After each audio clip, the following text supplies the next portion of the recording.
a Sufi mystic, born on 7th December 967 AD in Greater Khorasan. Attained Samadhi on 12th January 1049 in Greater Khorasan in Iran. Abu Sayyid Abu Khayr said, learn to know thyself who knows himself, knows his Lord. The perfect mystic is not an ecstatic devotee, lost in contemplation of oneness, nor a saintly recluse shunning all commerce with mankind, but the true saint goes in and out among the people, and eats and sleeps with them, and buys and sells in the market, and marries and takes part in social intercourse, and never forgets God for a single moment. Abu Sayyid Abdul Khayr, also known as Sheikh Abu Said, Abu Said, was a famous Persian Sufi and poet who contributed extensively to the evolution of Sufi tradition. The majority of what is known from his early life comes from the book Asrar al-Tawhid, written by Muhammad ibn Manohar, one of his grandsons, 130 years after his death.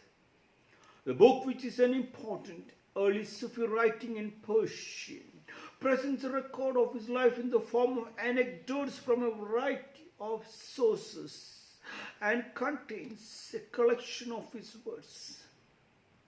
During his life, his fame spread throughout the Islamic world, even to Spain.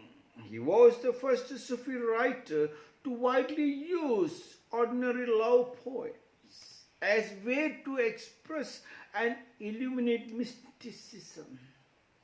And as such, he played a major role in the foundation of the Persian Sufi poetry.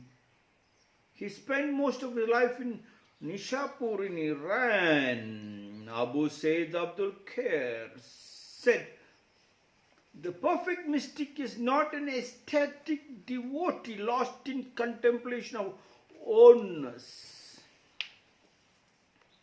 nor a saintly recluse shunning all commerce with mankind. Neither this or that. Zen says, the moment you try to be in this and that, then everything is lost. You should not differentiate between this and that. The day you don't differentiate between this and that, that day your eye opens to the divine. Your mind opens to the never-ending, powerful jnana, intelligent. And the heart opens to the total world, not a small pond. It opens to a vast ocean of love. Hence, no love can be destructive. Neither any destructive tendencies can ever conquer you. Such is the power. The perfect mystic is not an ecstatic devotee lost in contemplation of oneness, nor a saintly recluse shunning all commerce with mankind.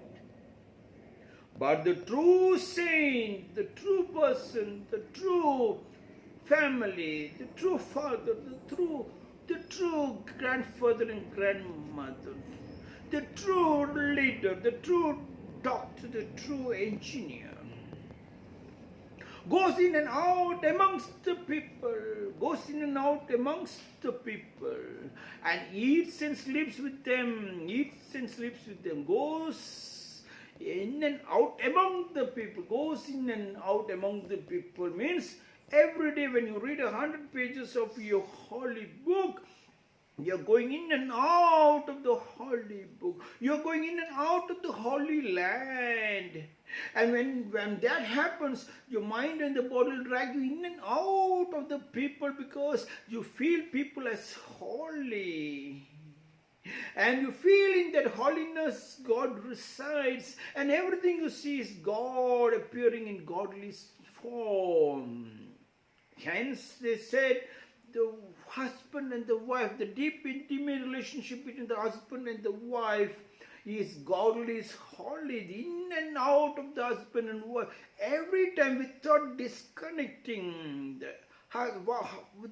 the father and mother, the children and the parents, the grandfather and grandmother, trying to make sure in and out so that they can twist and turn like the body which is in several joint is called the joint family.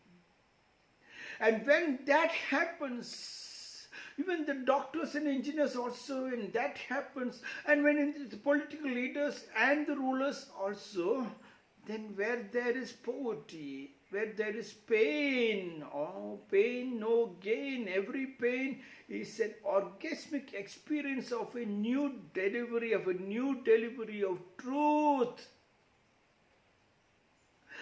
But the true saint goes in and out amongst the people and eats and sleeps with them. Eats and sleeps with them. That what was Socrates telling. Wisdom to become knowledge. The leader should be in the midst of the people, sleeping in the same hall, eating from the same plate, from the same dining hall, and even conducting meetings in the same hall. Not the day he has a separate room. Wisdom will never become knowledge. Abdul khayr was saying, in and out amongst them, eats and sleeps with them. Eats and sleeps with them. And I found nowadays, most of the people call themselves as Babaji, Swamiji, Acharyaji, Sri Sriji, Sadguruji, Ammaji, Kumaji. All these people have silver plate, golden plates, separate dining hall, separate bedroom. What is this nonsense? This nonsense has created the poverty of the land. This nonsense has made people a nobody, and then you keep on buying weapons to stop whom? There is no need of weapons. Our love, our in and out of our holy book, in and out of our people is the weapon. If that we understand, all the money we spend for weapons can be saved, because nobody can conquer us unless and until you can take the horse to the river, but you cannot make him drink. Hence, that's the power. If the leader understands, if the saintly people understand in and out, the moment they get some disciples, they believe they are something great and they walk and talk like something like a great emperor. Stop that nonsense and keeping so many people around you without working and doing bhajans and all. They said, Confucius also said, you can do meditation or even talk about philosophy only after the age of 60. But now that age is now changed because people have become very healthy. It should be 80 or 90 years. You should start talking only about that at the age of 80. Not till the age of 80.